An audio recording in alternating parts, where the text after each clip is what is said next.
नमस्कार दोस्तों, स्वागत है आपका मेरे YouTube चैनल स्मार्ट तैयारी पर, जहां हम बीएससी नर्सिंग से जुड़ी हर जानकारी सरल और सटीक रूप में आपके लिए लाते हैं। अगर आपने CG BSc नर्सिंग 2025 का एग्जाम दिया है और अब फाइनल आंसर की के बाद रिजल्ट का इंतजार कर रहे हैं, तो ये वीडियो आपके लिए है। आज हम बात करेंगे कि रिजल्ट आने के बाद क्या होगा और काउंसलिंग प्रोसेस कैसे चलेगी। तो वीडियो को पूरा देखें, क्योंकि इसमें हर स्टेप को समझाया गया है, डॉक्यूमेंट से लेकर सीट अलॉटमेंट तक। तो चलिए शुरू करते हैं हमारा पार्ट 1, जो है रिजल्ट के बाद सबसे पहले क्या होगा। तो देखते हैं, जैसे ही रिजल्ट जारी होगा सबसे पहले एक मेरिट लिस्ट आएगी। इस मेरिट लिस्ट में आपका रोल नंबर, रैंक, कैटेगरी और मार्क्स शामिल होंगे। इसके बाद CG व्यापम या DME की वेबसाइट पर काउंसलिंग नोटिफिकेशन जारी की जाएगी, जिसमें लिखा होगा कि रजिस्ट्रेशन कब शुरू होगा, काउंसलिंग कितने राउंड में होगी, कौन से डॉक्यूमेंट लगेंगे और कितनी सीटें खाली है और किस कॉलेज में खाली है। यह जानकारी आपको मिलेगी। चलिए अब हम वीडियो में आगे बढ़ते हैं, बात करते हैं पार्ट 2 की, जिसमें हम बात करेंगे ऑनलाइन काउंसलिंग रजिस्ट्रेशन कैसे करें। तो अब हम बात करते हैं सबसे जरूरी स्टेप, काउंसलिंग के लिए रजिस्ट्रेशन की। तो इसको भी स्टेप बाय स्टेप देखते हैं। सबसे पहले आधिकारिक वेबसाइट पर जाएं, जैसे कि cgdme.in या vyapam.cgstate.go.in पर। फिर वहां आपको BSc नर्सिंग काउंसलिंग 2025 का लिंक दिखेगा। उस पर क्लिक करें और रजिस्ट्रेशन फॉर्म भरें। उसमें जरूरी डिटेल भरें, जैसा कि roll number, date of birth, अपने अंक, अपनी कैटेगरी और कॉन्टेक्ट डिटेल, जैसे कि आपके माता का नाम, पिता का नाम, आपका नाम, यह सब जरूरी जानकारी उसमें भरिए।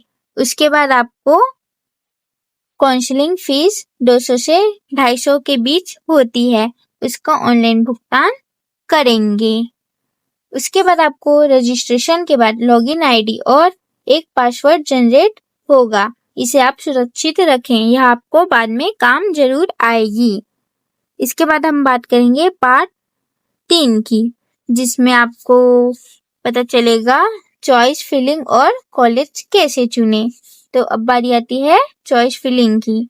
तो सबसे पहले आपको CG सरकारी और प्राइवेट BSc नर्सिंग कॉलेजों की लिस्ट मिलेगी। आपको अपने अनुसार कॉलेज की प्राथमिकता डालनी होगी। जैसे आप रायपुर के हैं तो आप सबसे पहला कॉलेज गवर्नमेंट कॉलेज रायपुर भरिएगा। आप बिलासपुर के हैं तो सबसे पहले आप बिलासपुर भरिएगा। आप लाइन बाय लाइन आप उसमें कॉलेज भर सकते हैं। जैसे कि पहले आप रायपुर के हैं तो सबसे पहले गवर्नमेंट कॉलेज होगा रायपुर का। उसके आसपास आपको जितने भी जगह आप जा आ सकते हैं वहां का भरिएगा। सेकेंड नंबर पे फिर उसके बाद भरिएगा XYZ, आपको जितने भी कॉलेज भरने हैं उसमें भर लीजिएगा। और यह टिप हमेशा याद रखिए कि हमेशा सबसे पहले टॉप गवर्नमेंट कॉलेजों को भरें, उसके बाद फिर प्राइवेट कॉलेज को चुनें। एक बार लॉक करने के बाद उसे एडिट नहीं किया जा सकता, तो ध्यान से भरें, या तो भरते वक्त एक बार रीचेक जरूर करें। अगर आपको यह वीडियो अच्छा लग रहा है तो इस वीडियो को लाइक करें और हमारे चैनल को सब्सक्राइब करें। तो चलिए आगे बढ़ते हैं पार्ट 4 की ओर, जिसमें हम बात करेंगे सीट अलॉटमेंट और रिपोर्टिंग प्रोसेस की। अगर काउंसलिंग के बाद आपको एक तारीख और सीट अलॉट का रिजल्ट जारी होगा, इसके बाद अगर आपको कोई कॉलेज अलॉट होता है तो आप उस जानकारी पोर्टल पर मिलेगी जहां पे आप फॉर्म भरे थे।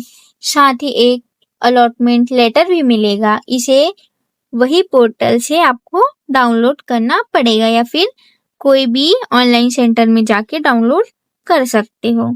इसके बाद अब आपको करना क्या है, उसके बाद उस कॉलेज में जाकर आपको रिपोर्टिंग देनी है, साथ ही साथ आपको डॉक्यूमेंट वेरिफिकेशन कराना है।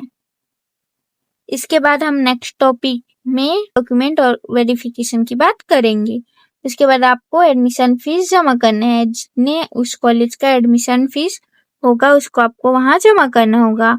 अगर आपने रिपोर्ट नहीं किया तो आपका सीट कैंसिल हो सकता है और किसी और को यह सीट दे दी जाएगी। तो इसके बाद हम बात करेंगे पार्ट 5 की, जिसमें हम बात करेंगे काउंसलिंग में लगने वाले जरूरी डॉक्यूमेंट्स। तो यहाँ पे हमारे डॉक्यूमेंट की पूरी लिस्ट दिखा रहे हैं, आप इसे अच्छे से चेक कर लीजिए। सबसे पहले 10वीं और 12वीं की मार्कशीट और सर्टिफिकेट। उसके अलावा आप छत्तीसगढ़ के निवासी हैं तो छत्तीसगढ़ का निवास प्रमाण पत्र। उसके बाद आपको आपका जाति सर्टिफिकेट लगेगा। आपके पास अगर जाति सर्टिफिकेट है तो आप जाति सर्टिफिकेट का फोटोकॉपी। उसके साथ साथ आपको आय सर्टिफिकेट भी लगेगा, आय प्रमाण पत्र। अगर आपका आय प्रमाण पत्र बन गया है तो आप उसे ले जा सकते हैं, और नहीं बना है तो आप जाके बनवा लीजिए। उसके बाद आपको लगेगा फाइनल एडमिट कार्ड और रिजल्ट का प्रिंट आउट। तो जब भी रिजल्ट आएगा आप रिजल्ट का प्रिंट आउट अपने पास रखिएगा, और साथ ही साथ आपने एग्जाम दिया है उसमें आपको 2 एडमिट कार्ड मिला होगा, एक आपने एग्जाम देते वक्त जमा किया होगा और एक अपने साथ घर ले आएंगे। वह एडमिट कार्ड आपको उस जरूरी डॉक्यूमेंट में रखना है। उसके साथ साथ आपका फोटो आईडी जैसे कि आधार कार्ड और पैन कार्ड, इस सभी का फोटोकॉपी भी रखना है। और साथ साथ आपको 2 से 3 पासपोर्ट साइज फोटो रखना है। उसके अलावा आपको अलॉटमेंट लेटर मिलेगा जो आप व्यापम की साइट पर जाके डाउनलोड करे हो, वह भी यह जरूरी डॉक्यूमेंट होता है। इसके अलावा गैप सर्टिफिकेट, अगर आपने कॉलेज में गैप किया होगा तो आपको गैप सर्टिफिकेट लगेगा, और नहीं किया है तो इसकी कोई जरूरत नहीं होती है। और इस बात को ध्यान में रखिएगा कि सभी डॉक्यूमेंट के जेरॉक्स कॉपी और ओरिजिनल कॉपी दोनों साथ में रखें। और अगर आपको यह वीडियो अच्छी लगी हो तो इस वीडियो को लाइक करें और चैनल को सब्सक्राइब करें। तो चलिए आगे बढ़ते हैं इस वीडियो में। अब हमारा अगला पार्ट है पार्ट 6। अगले राउंड की स्थिति में आपको और अपग्रेड के ऑप्शन मिलेंगे, तो इस बारे में हम बात करेंगे।